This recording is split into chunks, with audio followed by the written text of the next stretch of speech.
Hey, what's up, everybody? Justin Ochoa back with season 2, episode 10 of the Gym Sessions podcast. Thank you so much for tuning in.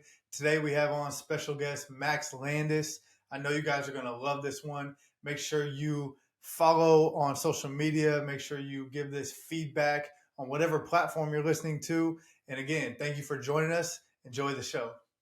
Max, welcome to the show, man. Thank you for joining me. Appreciate it. Yeah, thank you for having me, man.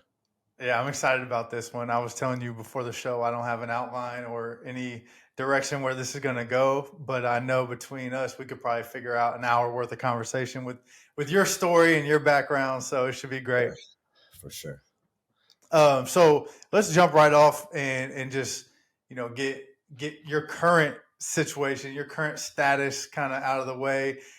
Right now, rehabbing an Achilles tear, complete rupture. How you feeling? How you doing mentally, physically? Like, where you at right now in your recovery process? Well, I'm about 5.5 weeks out of post-op, so I'm going into like the 6-week mark where I take out another part of the heel lift. So I'm walking in a boot, which is a good sign so far. I haven't had any complications. With the Achilles tendon, the surgery, sometimes you see like an infection or some type of complications, pretty common, and I haven't had any so far. So good. I mean, so far so good in that regard. But yeah, man, it was a tough situation. I was in Turkey at the time when I tore the Achilles. Only like 12 seconds left in the game. It was a game where we were playing for points. So all like the main players were still in the game, and I shot like 5 or 6 threes within like the last couple minutes. So I was kind of tired at the time, but yeah, man, it just made the 3-pointer, just turned to go back on defense, and it just gave out on me. Dude, it's so wild, man. I watched the film and it's like, it just looks like so like nothing. You know what I mean? Like just a freak accident. Have you watched that back? Like when I get hurt, I like to watch it and like just like callous my brain so that I don't come back scared. Like, what's your approach when it comes to stuff like that? Yeah, like this one, I was heartbroken, man. Like it's like a move that I've done. I mean, I'm just, it's like a gather step into like, my little run back to defense. Yeah, man, it was just, it was hard to process at the time. But yeah, it's just like, I do go back and, watch it just because I think this one's going to be harder to get over than, my previous two. Just because it was nothing I did out of the ordinary, or it was just a simple move heading back towards defense. So it's pretty tough to accept that. So have you talked to like your doctors, surgeons, or anybody about like, so in my mind, I'm thinking, okay, there's 12 seconds left, right? What if that doesn't happen, right? Say it doesn't happen. Is it something that was like coming no matter what? Was it more of a freak? Like, did they say that there was like some type of, I guess, slight tear, slight strain, anything that would have led up, and that was just the breaking point where maybe you get subbed out, you make it through the night, you go back, get some recovery in, and then you don't have to ever worry about it again. I know it's like hypothetical, but, or was there like some previous stuff that maybe had just like, that was like just the last straw? Yeah, like once you do it, you obviously want to figure out like why did this happen to me? You know what I'm saying? So I asked doctors, I asked people who've done it. Usually you do see like maybe a calf strain, like Kevin Durant had, or maybe some other injury in that leg. But man, I felt good. Like I felt physically, I felt I was in shape. It wasn't like I was out of shape. Like I was, getting good sleep. We had a tough travel day, but we got there 2 days before the game, so I was, I thought I was over that situation. That's why it's even harder to grasp, because there's just no really, excuses on or reasoning of why it happened. They haven't really given me one. So with my ACLs, it was more, I kind of knew why, or I had some type of answer to the equation. But yeah, with the Achilles, man, they haven't really giving me anything. It's crazy, man. And sometimes you don't get it. And then sometimes it's just like it is what it is, and you have to just, it's just like another part of the process, part of the journey that you've been through, part of your story. We'll get into some of the other stuff later. But I want to like shift to, obviously just more a positive vibe. Like this is a small stint in your long, successful career. You've already told me and other people that, you've decided you are going to come back. You're going to rehab this. You're going to get back on the court next season or as soon as possible within reason. But I want to go back to like, just all the things that led up to this. You had a All-American career in college. Um, started off at Gardner-Webb, right, and ended up at IPFW.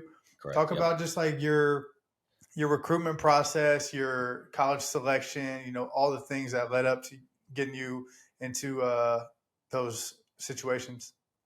Yeah. So coming out of high school, I wasn't heavily recruited by any means. I had like 15 to 18 offers, Division I offers, but they were all like, to be honest with you, schools I didn't really want to go to. You know what I mean? Like, Yeah. uh, I didn't have any offers in Indiana at all. Like I recruited like by IPFW and IPY and Valparaiso, Evansville, schools like that. They were pretty close to offer me, but just it just didn't work out. So yeah, I had like 15 to 20, 18 offers to go to places, but again, I didn't really want to go there. But so me and my dad, we just said like we're gonna pick the best basketball situation. Mm-hmm. And Chris Holman at the time, he had some Indiana ties. He went to Taylor University. He's the head coach of Ohio State now. He was Yep. at Gardner-Webb. He just got the job, and one, I knew I was going to play a lot as a freshman, so that was important to me. And then, I wanted to go play for a coach that like I really enjoyed our relationship. So I go down to Gardner-Webb. It's 8.5 hours away from home. One stoplight town. It's a Christian school. Have to go to chapel twice a week. Uh, I mean, it's not much to do at all. It's a dry county, so Damn. you have to, if you want to do stuff like drinking or having fun, Gardner Webb's really not the place to go. But again, I really, I enjoyed I still have like two or three of my best friends like are from Gardner Webb, so. But it was good for me. Like I grew up, you know what I mean? Like I got out of the what you say, the indie bubble. Um, Mm-hmm. I got to experience a different type of culture. You know what I mean? When I'm down there, I'm going to the barbershop and a black guy is talking about going to a rodeo. So, for me, Yeah. that's different. Different. You know what I mean? It's Yeah. different. Yeah. Uh, so just going down there and experiencing new things, and it was good for me. But, you know, once, if basketball didn't go well, then I wasn't happy outside of basketball. So it was really hard for me when things weren't going well for basketball. It was hard for me to really, enjoy life. You know what I'm saying? Yeah. So after my freshman year, I almost uh, decided to transfer too. I talked to the head coach. He kind of, convinced me to stay. My sophomore year, we were actually really good. We won our division in the conference. But I didn't have a great year. I shot like 28% from the 3-point line, which is not typical for me. And, I just wasn't happy. And you could see it translate to me playing because I just wasn't happy off the court. Right. And a couple of my best friends were leaving the school. So I just decided to transfer back. And when I was transferring, again, I wasn't, heavily recruited. Uh, I had offered to transfer to IPY. Um, and I said I was going to be in like a 3 hour radius from Indy from home because I wanted to be closer to home. So I didn't have many schools like it was like Wright State, Miami, Ohio, but they never offered me. But it was only IPY. I visited Indiana Wesleyan. I talked to UIndy, and then lastly was IPFW. And the only two schools that were offering me a scholarship was IPFW. I mean, IPY and Indiana Wesleyan, and I got offered a walk-on spot at IPFW. So, and then they would pay for my next 2 years, but I would have to, pay to go to that school that year. And I decided to go to IPFW as a walk on, which was crazy. Damn, I didn't Yeah. know that. So, That's yeah. crazy. So I went as a walk on. Luckily, someone left in that process. And then I was able to, get a scholarship. But that summer I was, a walk on. So yeah, I turned down an IPY offer, which like it wasn't anything to do with the coaching staff. It was just I didn't want to be so close to home and just be around. Like I wanted to go away and then come back, if that makes Yeah, sense. yeah, for sure. Uh, so yeah, I chose to go to IPFW, and then just worked my butt off, gaining weight, got in the weight room, and just continued to get better in my game and stuff like that. So that sitting out year was really good for me. I know that's not common nowadays, but that year was great for me. I weighed in at 155 pounds when I got there, and then towards the end, I was like 180ish. So I gained like 25 pounds. So now I'm going into my junior year of at IPFW, my redshirt junior year, and I have like a starting off. I struggled. Taking a year off basketball wasn't easy. Fitting into a new team with a lot of returners from the year before that. They were really good. They almost made the NCAA tournament. So it was tough. But towards the end, during the conference time, I had some big games, like 28 points, 19. I was very consistent towards the end of that junior year. And then going into my senior year, man, I didn't really think about playing pro basketball. I didn't really think about anything. I just was like, I'm gonna play my senior year and then get a good job, maybe be the GA. I didn't really even think about that past that part.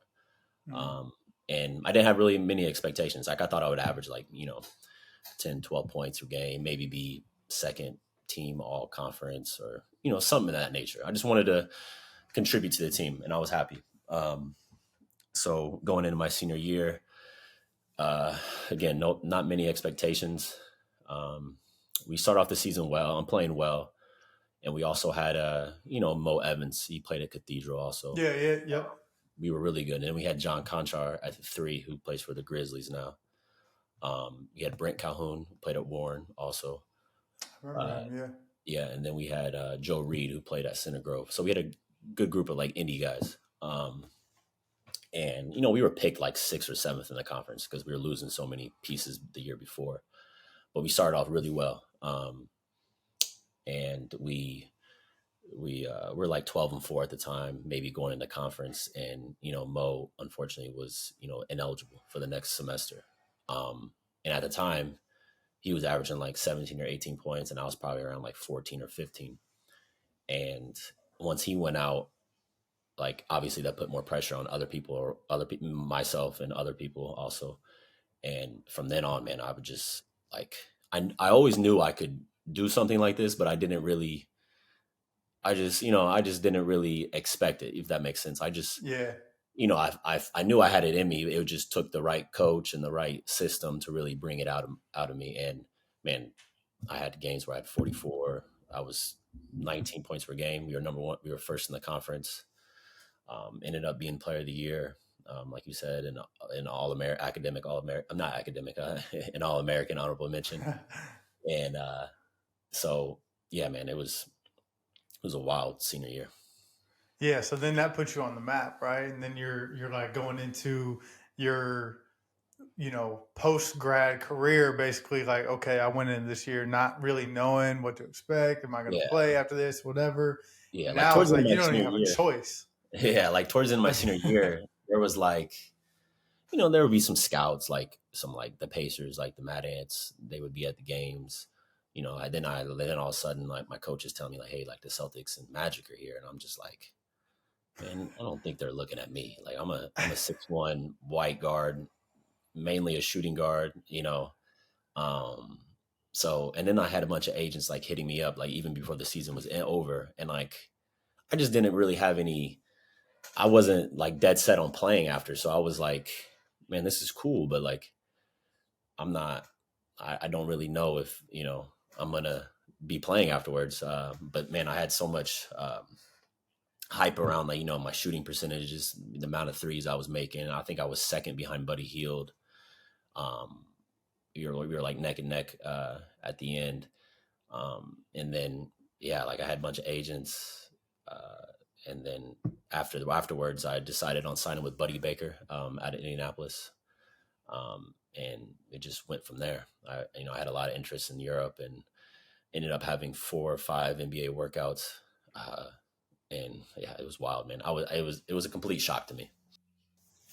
That's crazy. So during your NBA workouts, like you said, you're a 6'2" shooting guard. So like that really doesn't exist in today's NBA game. Like the last probably legit player like that would be like a JJ Redick type. You know what I mean? Where Yeah. it's like you're really a star in that role, Mhm. despite the size, despite like the attributes that you see in today's typical shooting guard.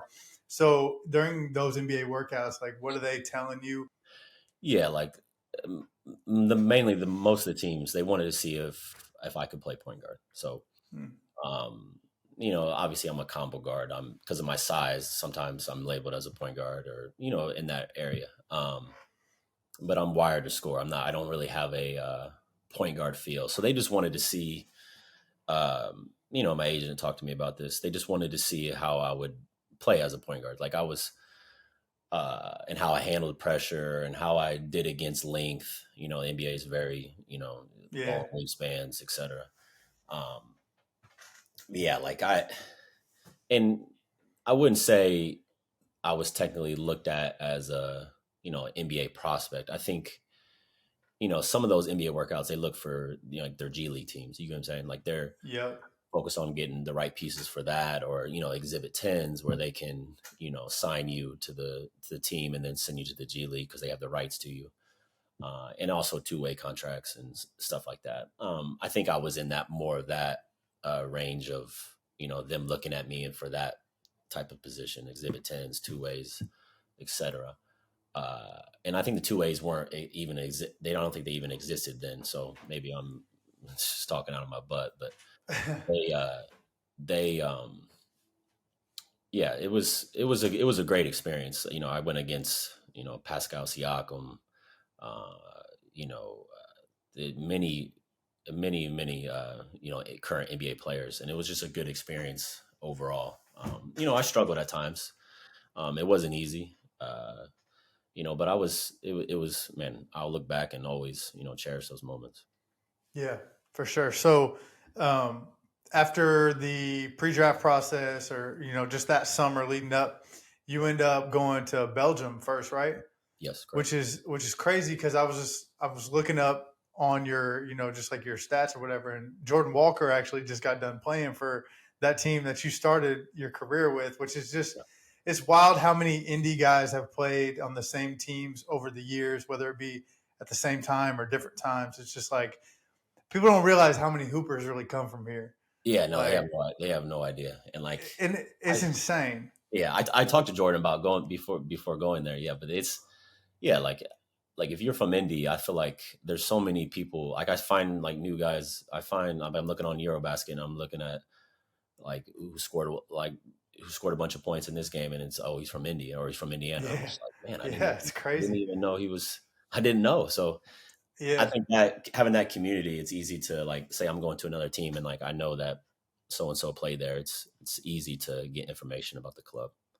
yeah, for sure. So coming out, I mean, that's a solid league to start in. What was your experience that rookie year in Belgium? It was tough.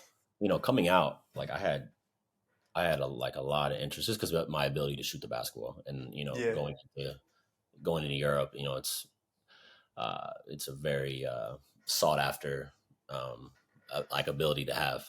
So coming out, I had offers to go to first division Germany, Italy, and some other countries like on a higher level than Belgium, but my agent was like, I don't think you're ready for that, and like of course like me then I was like, well, I mean, I think I am, you know what I mean? So yeah, uh, going to Belgium, they wanted me to be a point guard, and I wanted to try to be a point guard just because I think that was like I feel like I could make a lot more money being a point guard than I could being a shooting guard. right. And going into Belgium, like I just wasn't ready for European basketball, especially at the point guard position. Because I think anyone who plays point guard knows that, like, in Europe, you got to pressure full court, then you're going to get pressured full court, Yep. and then you got to have a feel like, man, when I came to Europe, I couldn't even throw like a left-handed like drag pass or a hook pass. So like, Man. because like especially back then. Nowadays, a lot of Yeah. people work on that skill development, like throwing one-handed passes. But like Yeah. back then, yeah, man, you got to jump stop and then like kick it two-handed, or like if you turn it over, Right. you're coming out. You know what I mean? Yeah, for So sure. I couldn't even. I had a hard time reading ball screens. I had a hard time, just playing the European style basketball. So my first year was, I mean, it was bad. Like it was very bad. Like I didn't shoot it well. Um, I just, man, the fans would clap when I was coming off the floor, not because I did a good job, but because I was coming out of the game. So, uh, yeah, I ended up, but man, I met some great people there. Like the fans are great. Like I just wasn't playing well, and Yeah. uh, like they have a good fan base. Like Jordan might have told you that, but like it's a good spot to start a career for sure. Yeah. So isn't it crazy like thinking about that now? Like where you're at, like in Porto, you're like the man. Like, I mean, on the court, obviously, but bro, like Porto loves Max Landis. You know what I'm saying? Like you're big time there, and you started your career getting like applauded for coming out of the game. Like Justin, man, they had to, some of the fans that like kind of knew, like, because I had to delete my Facebook, and because I was just getting bombarded with messages, and like playing at Damn. IPFW, you're not used to that. You know what I mean? If you play at Indiana or you play at a big school, you're kind of used to, like, if you don't play well or you guys lose, you're Yeah. used to that kind of hate on Twitter or Facebook. IPFW, man, if you win or lose, you're not having many people upset or on you after the game. So like I wasn't prepared for that either. So like when fans started coming after me, I just like shut down. Like I didn't know how to react because I've never dealt with it before. But yeah, they created a support Max Landis page on Facebook. Man, it was just, the team got me a mental coach because man, I would go in the locker room at halftime and the coach would be like, I thought you were the best shooter in the USA. And I'm like, man, I'm trying to hit shots. It's not like I'm not trying to hit shots. I just can't hit a shot. Right. And I just mentally, I just couldn't, I wasn't prepared for it. I really wasn't. Yeah. Sometimes you gotta go through it. You know what I mean? Just to Exactly. figure out, because it's wild. Like, so your next move after that was to a better league, better team, better situation. So like, how did you have a bad year and still level up? Yeah. So like after that year, it was like middle of July, I think. And I didn't have any offers, like none. And I just had twins, newborn twins. So I was stressing. I was like, Yeah. like, what am I gonna do? Do I need to get a job? And I was on that borderline of quitting, honestly, because I just didn't. I couldn't mentally go through a year like that again, and I didn't have that. I didn't have great confidence at the time on my ability in Europe. Um, but I told my agent, like, I can't be a point guard. It's just not me. I'm wired to score. I'm a shooter. Um, find me a coach or find me a team that's going to really play me at a combo. Like I'm going to play point guard some, but my main position is going to be the two.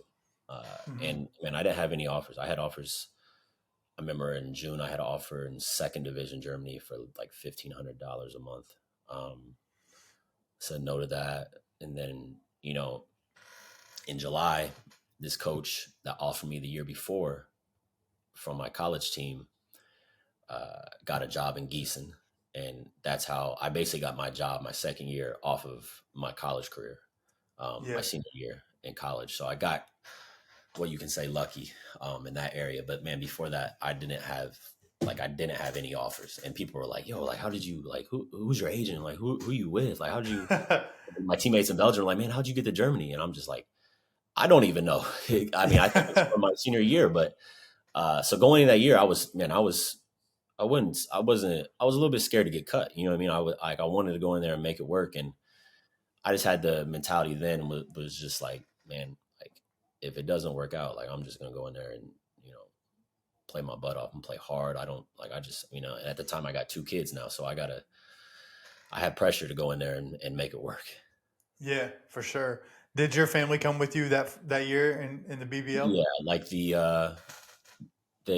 Stephanie traveled with them by herself because they were born in June. I left July 30th, so they were in the time frame where they can't fly. Yeah. Uh, and then she came over there later on with her and her mom helped her come over there. So yeah, they were there during that year. Man, that's crazy. That's a lot happening at one time. So It was a how lot. many years did you play there in top league in Germany?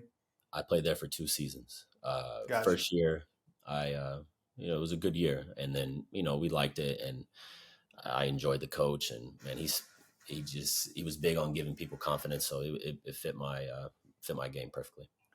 Yeah. Ultimately, um, when you decided to go to Porto, like what drew you to Portugal? Coming off your second year in Germany, like probably had some pretty solid offers. Just kind of what was that experience like? Yeah, so the 2 years in Germany, uh, set me up well just because I think it's like a top 5 league in Europe. We Hmm. weren't like the worst team in the league, but we were always fighting for the playoffs, and we were a good team, a respected team. And so I had going in that summer, I had quite a bit of offers uh, for good money too.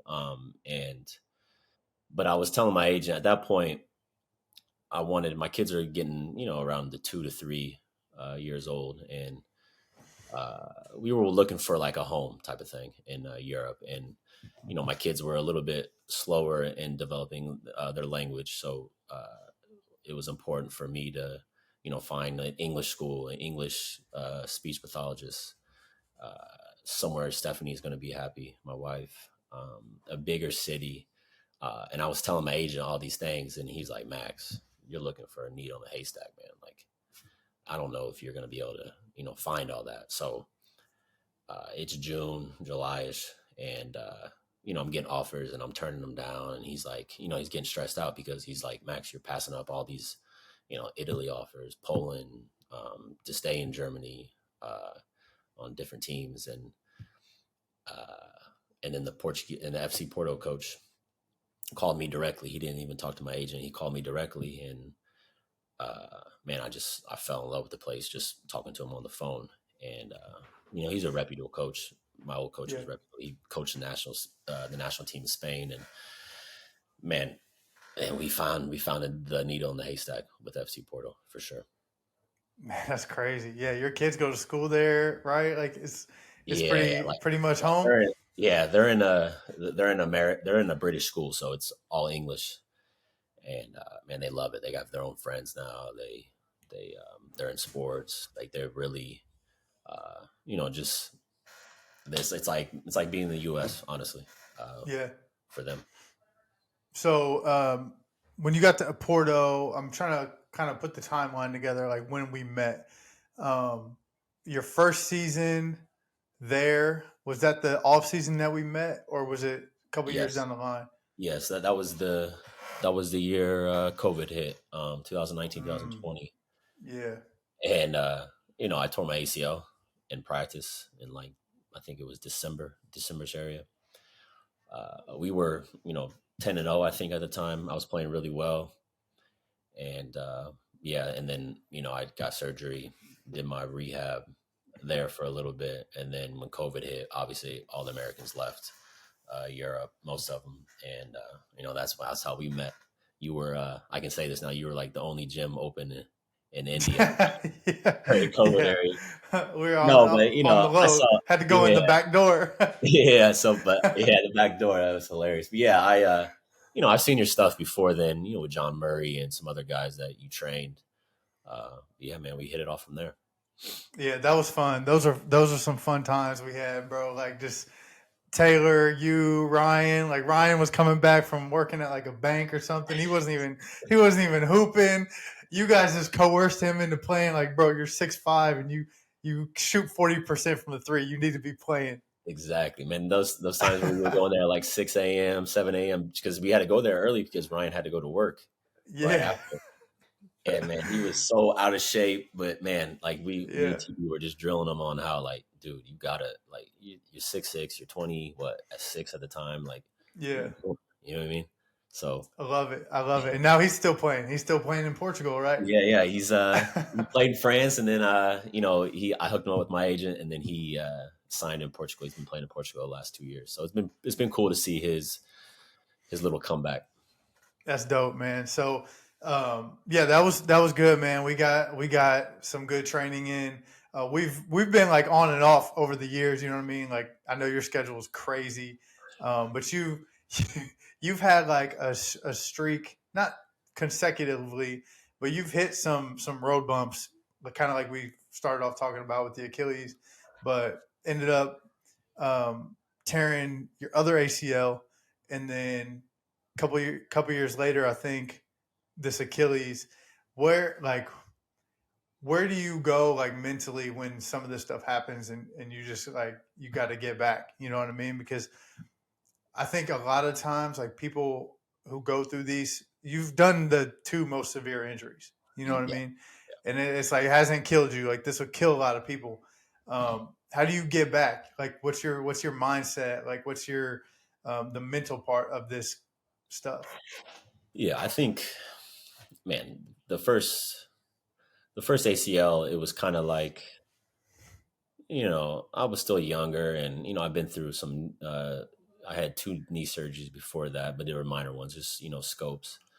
But mentally, I never had any. And I always knew I was going to come back after the first one. The second one, it was tough because, again, I was playing my best basketball. I was even playing better than I was before Yeah. first ACL. Uh, it was, man, it was that one was really tough mentally. And I had, I'm not like some Superman where I just, I'm gonna come back. I'm gonna be better than what I was before. No, like, I have doubts. Like, uh, I have doubts of, like, should I keep playing? Should I quit? I do need my bike. I don't want to just, not be able to move when I get older. I have those thoughts. Those thoughts come up, every now and then. But I always try to put stuff into perspective. Um, you know, and I got to be honest. I've been in a club where they do love me and they do care about me as a person and not just an athlete. So I've been, Hmm. lucky in that regard. Like, some guys, when they get injured, man, those teams are just like, you're out. Like, you go get Yeah, they'll you can send you figure out home. you can figure out where you're gonna get surgery in the States.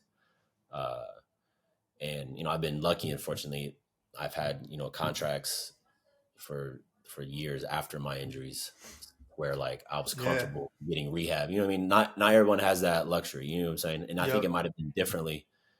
Say I didn't have a contract the next year and I tore my ACL. It would have been tough to Yeah.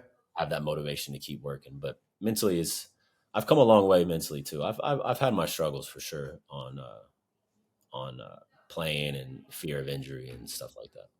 Yeah. No, that's a real thing. I know we joked like it's not funny, but at the time you were like, man, why the fuck was I driving to the lane? Like, what do I, who do I think I am? Like, I need to be shooting three.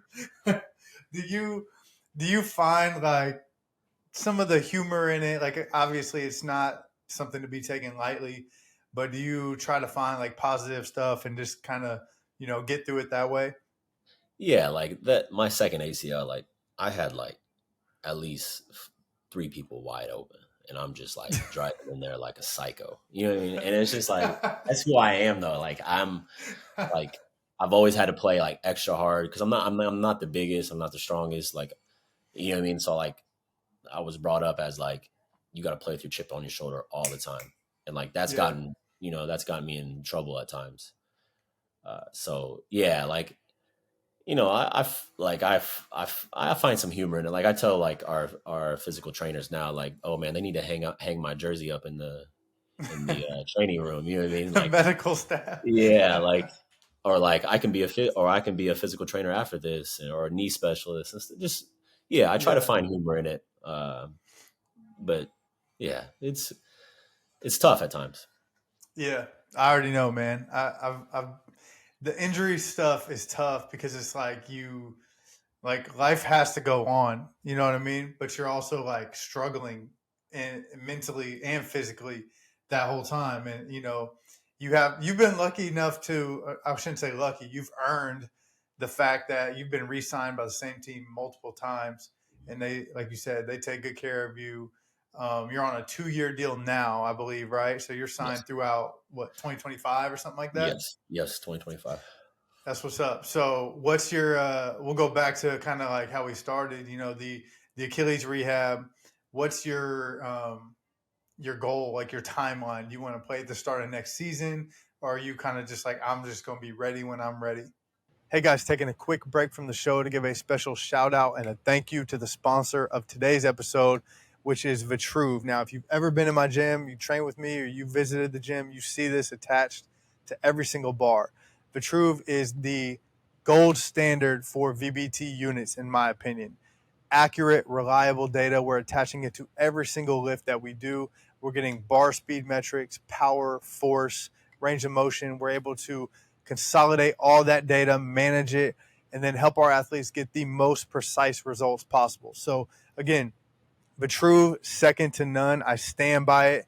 They are a friend of the show, so they're letting you guys get 10% off of your orders by using the code GEMS. That's GEMS at vitruve.fit. That's their website. I would encourage you to get on there, look at the products, look at the research that goes into their products, look at their product education. And if you like what you see, tap in, right? If you had any questions, tap in with me. I've been using Vitruve for years now, so I'm very well versed on how to implement this into a program. Again, 10% off with the code GEMS. And in my opinion, best VBT unit on the market from reliability, accuracy, customer support is A1. Their education on their product is A1. I cannot recommend them enough. Vitruve.fit, 10% off, code GEMS. Now back to the show. Yeah, like the stuff with like Aaron Rodgers and Yeah, that's situations crazy. like that. It kind of gives a not a like a little bit of false reality on like Yep. people like I see like the comments on the Instagram page when he's like dropping back and throwing a football, and people are like, oh, his shoulder's not injured, but people don't realize how hard it is to even get in a shoe at Yeah. like the 1 month range he was at, or walking without crutches. Like he's doing he's doing the most. And that, like, I want to be like kind of in between aggressive and also caution at the same time. uh Yeah. we have a goal of coming back this season. I don't know if it would be around like the April Mayish part. Playoffs is like the end of May and June. uh but it depends on a lot of things. It depends if I feel good, if the team needs me, if we can only play 5 Americans, and at that time we'll have 7. So like, in the Portuguese league, we need your Americans to play 30 minutes, and I don't know if I'm going to be able to be that. I mean, Right. maybe I am, maybe I'm, but I don't want to jeopardize my health, and I don't want to go out there for the club also if I'm not ready. So Yeah. I've tried to like I want to be aggressive. I'm doing blood flow restriction. I'm doing rehab every single day, therapy every single day. I'm doing the hyperbaric chamber. Like I'm red light therapy. Like I'm doing every avenue to try and come back as fast as I can. But I also want to be smart at the same time. Yeah. You want to be like yourself when you come Yeah. back. Like coming back faster and not being who you know you are is like sometimes worse than coming back double the time and coming back and being legit like back to what I was doing before. Yeah, exactly. And then if you do come back too early and you're not yourself, then you start second guessing your ability, Yeah. or if I'm like, am I ever going to be the same? Or so I think you have to really be patient and try to come back when you do feel like yourself. Obviously, you're Yeah. not going to be 100%, but you don't want to be 60% and go out Yeah. there and just you look like a fool. So The other thing about Aaron Rodgers is like, and I hope this doesn't happen. I don't want to like put this out there, but like when you publicize kind of like, your rehab and your things that you're doing that are outside of the norm, it also leaves you kind of vulnerable to like if things go wrong, they go back and be like, well, yeah, look at him. He was doing this 4 weeks after his surgery. He was throwing a football. And so it could either make you look like the man or it can make you look like a clown because it's all public, kind of public form. You're putting it out there. And, you know, if it doesn't go right, you got to accept that. Yeah, and another thing I didn't like about is, you know, no shade to Aaron Rodgers, but he he said it's all about his mentality towards, or like his mind towards the injury. And I'm like, okay, you're getting the best quality of treatment. Yeah. You're the best doctors, the best surgeon. Like, don't just say it's all based off your mentality and how Right. hard you know what I mean? You got other Yeah. outside circumstances that are making this go maybe a little bit faster than usual. Oh, And 100%. he Yeah. and he's aggressive to where like they're gonna make sure he doesn't mess up the tendon. You know what I mean? Like Yep. he's always talking about stressing it but not stretching it, which you know makes sense. So he has like, you know, he just has so many different circumstances that an ordinary person doesn't get. So Yeah. I didn't really like how he said, you know, mentally I'm just attacking this way different than anyone else. Yeah, he's making it seem like just anybody can do it. It's like, Yeah, bro, come exactly. on. Yeah, It's no, like you got no. access to stuff that, you know, and if I honestly, like, if I were him, and I'm sure that he is, he's probably taking some type of PEDs, like, to be honest, that, you know, may be a loophole or out of his system by the time he gets done testing. Like, because bro, I've had like they're legal. You know what I mean? They're doctor prescribed. It's just like, does your sport allow it or not? And so, Right. I would guarantee, bro, that he is taking some type of peptides or some type of like Yeah, like his supplements or whole stuff like that. That's towing the line. the whole process with him is it's just it's crazy. Like people don't realize how hard it is to do some of the things he's doing this early, and Yeah. it's just out of the ordinary. When have you ever watched like the Kobe Achilles tear? How Yes, he like walked to the free throw line and shot. oh yeah, So I've watched it twice now since my injury. So so here's the thing. Like I love that. It's a classic moment. But like, do you ever think about like why he shot free throws? Like he didn't get fouled. Next time you watch it, just look like where's the foul? And I'm I didn't even. like, bro, he did not get fouled. He just blew out his Achilles and fell, and they called a foul on Harrison Barnes. Harrison Barnes is They're like, like, oh, what the like fuck? There's no foul. hey, There's if no Kobe goes contact, down, bro. if Kobe, another thing another point about that little video, I need to go watch that for sure. About there's no foul because no one pays attention to that Yeah, because you just focus on him holding his yeah, Achilles. yeah, Another thing too is when he's walking off the floor, like his teammates look terrified of him. Like they don't like, you know, I had yeah, teammates coming to help me out, like you know, pick me up. yeah, But like them dudes were just like looking at him like this, and he was just walking off like a madman. Like them dudes were terrified of Kobe.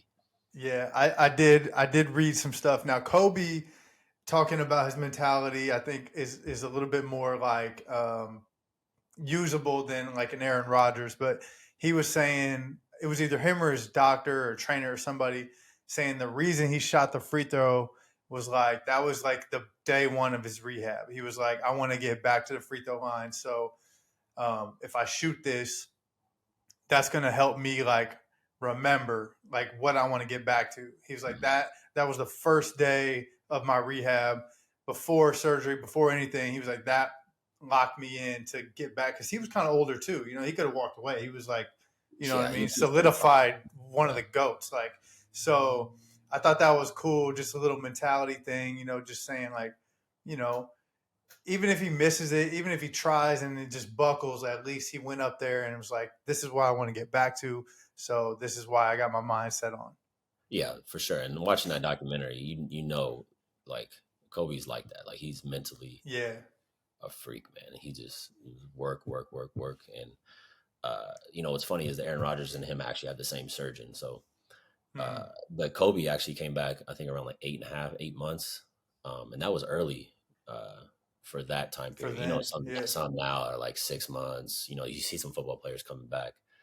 But yeah, man, watching those documentaries always, you know, helps me mentally too, and you know, get motivated and start to work at the process.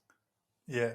So let's talk about just like the season up to that point, and even last season, playing some of your best ball, shooting deep threes, like deep threes. Where is your like?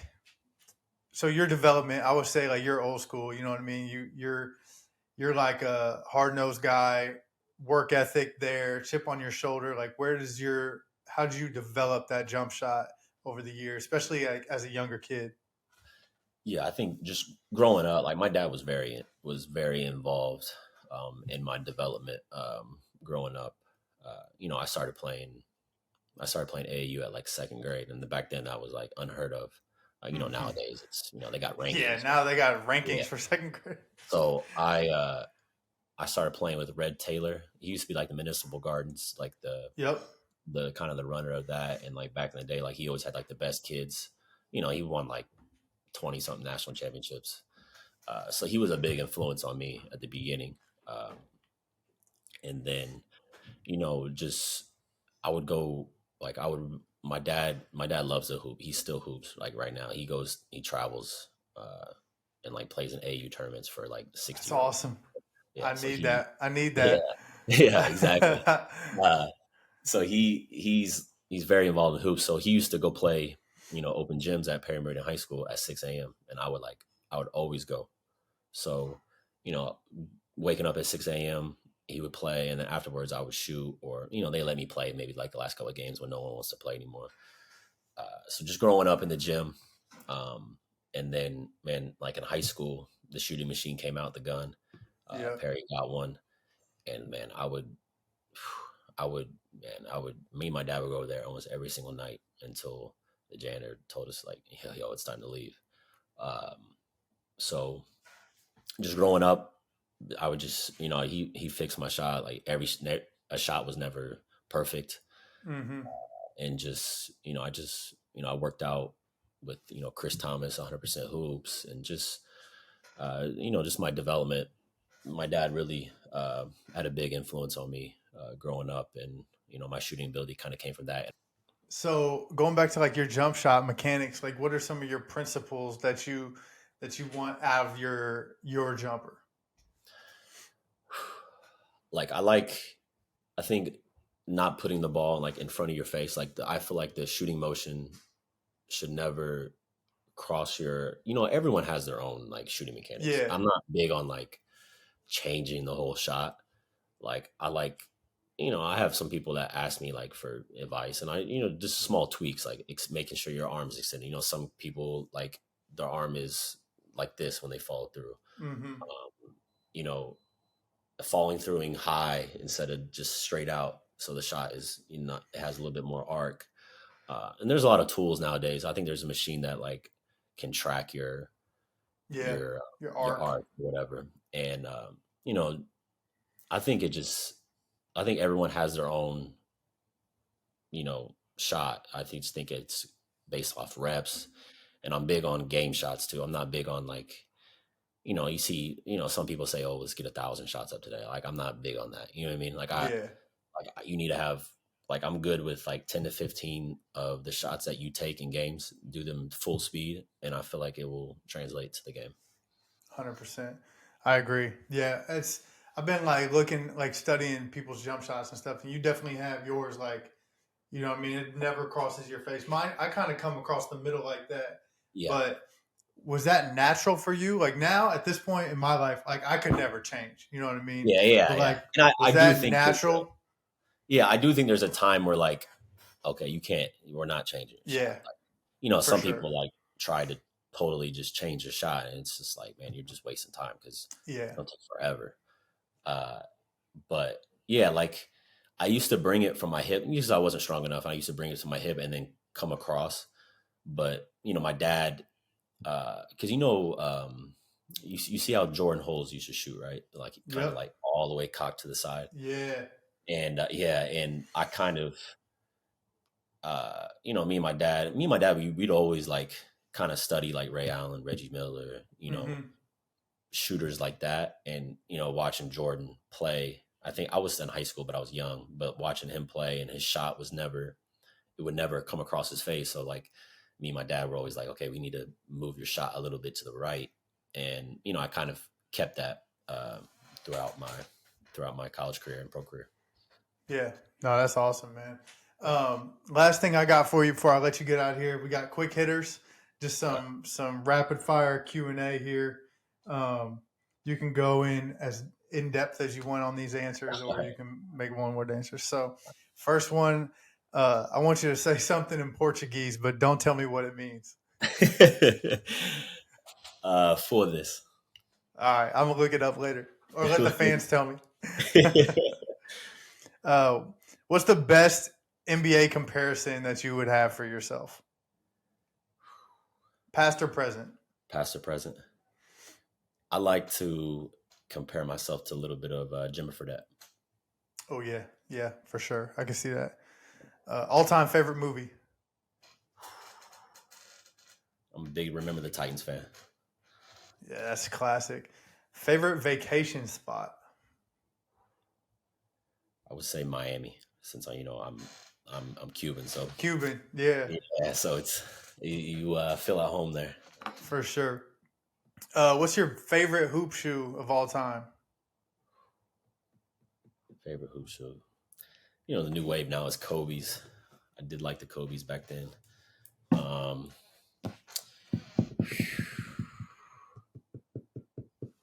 I would go with I like the Durants. I don't know which number they were, but man, I wore them in college with the strap that went over the top. Oh, the fours. The fours, yes. The fours. That's top 5 shoe of all time right there.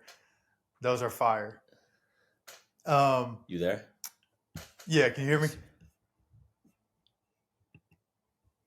Are you there? We good? Yep. Yeah. Cool. What's an award that you felt like you deserved that you didn't win?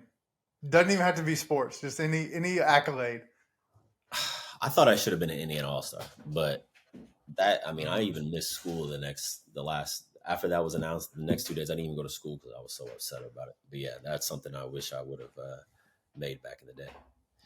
That's crazy, bro. Kelsey, on the last episode, Kelsey Barlow said he wasn't Indiana All-Star either. Yeah, that's crazy. And he was going to That's Purdue. Crazy.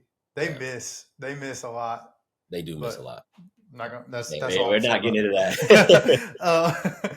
All right, build your perfect pizza. Perfect pizza. I'm a big barbecue chicken pizza. So. Ooh, okay. Barbecue sauce, some chicken, some peppers. Pineapple go on there or no? Yeah, you can add some pineapple to that. Oh, so you're a pineapple on pizza guy. Yeah, it's not. I'm not big on it, but like if you want to add it, you can add a few little pieces of pineapple. Couple chunks. Yeah. That's how my wife is. I don't like it, but I respect people's, what I'm saying, their freedom. If you didn't hoop, what do you think you would do for a living?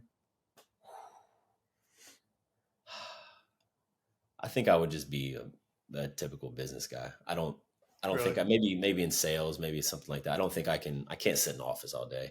Yeah. But something on the move, something competitive, something that can bring that out of me. Yep. What's one food you could eat every day, regardless if it had like health implications or not? I'm an acai guy. Acai bowls? Acai bowls. I could eat those. Bro, I've been getting on those lately. Is that like a big thing in Portugal? Oh yeah, because it's from Brazil. So like, in Brazilian and Portuguese, like they are elite out here. Elite. I got a couple spots here. There's probably not, comparable. Yeah, like I had one in Smoothie King in the summer, and I'm like, oh, this is terrible. Gross. but there's a spot on Mass Ave that's good. That actually has a solid acai spot. There's one called Clean Eats, I think. It's like a Tim Tebow's franchise, and they got the bowls, and then they also have food too. Got some little like paninis and shit like that. So it's pretty good. If you came to Portugal, acai bowl will change your life for sure. Damn. What's the most embarrassing basketball story that you can remember? I went my first game in conference as a freshman. I was 0 for I think 10 or 12 from the 3-point line, and just as a freshman, Yeah, Yeah. and you just keep letting them fly, and it's just like, man. And then I go to shoot a technical free throw, and I missed that, and it's just like that was like my wake up call, man. I was so embarrassed, and I was like, man, this is like it just took me a while to get over that one. Bad shooting night. So this isn't on the list, but I recently heard, I can't remember who was saying, but like there was a parent who was saying something about they heard if you're 0 for 5, I'd rather you go 0 for 10 because that means that you didn't lose confidence and you kept shooting. And the other parent was arguing about it. Like, where do you land on that scale? Because you actually did it. Like they say, it's better to not stop shooting and have a worse night versus like start to doing other things. Yeah, I think you have to have like a. I think if you like, you got to keep shooting, obviously, but like, Yeah.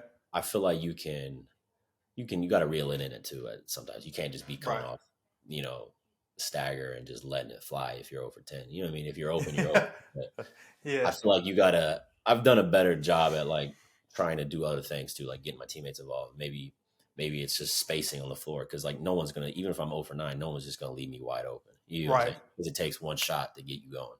Then you're back. So I'm big on like I always want to give my teammates confidence. They're having a hard time giving confidence, but also you gotta like know you gotta have a feel. You get what I'm saying? Yep. In fifth grade, what did you want to do when you were older? Like, what was your dream job?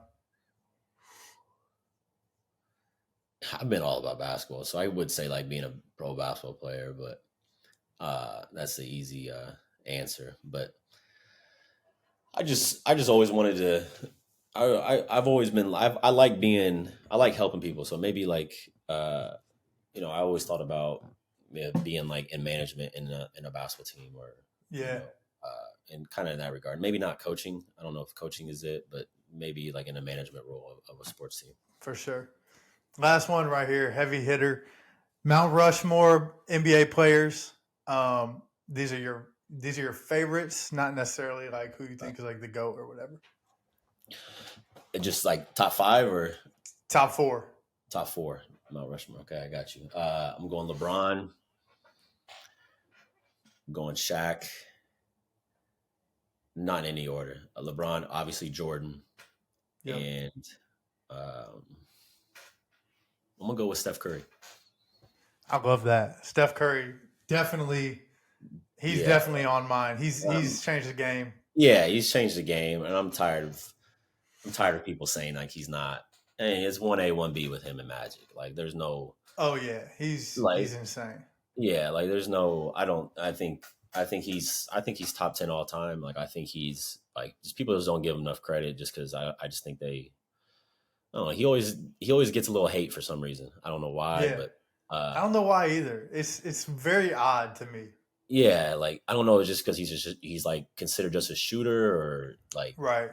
I don't know, man. It's just but you gotta the stuff he does is unbelievable, and no one's ever done that before. Like no one's ever taken the shots he's taken.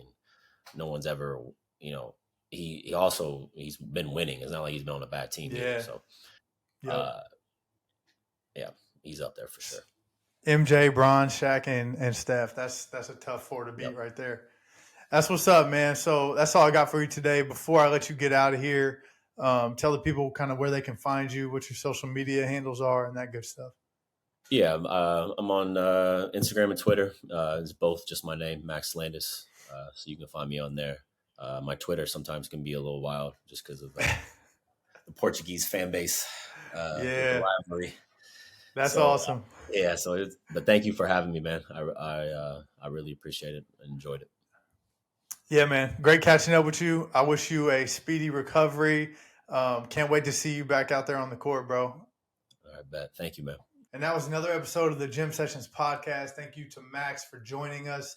And thank you to you for tuning in. I appreciate the support. If you're new here, definitely go back to some of our previous episodes. We've been having on great conversations with pro hoopers throughout season 2.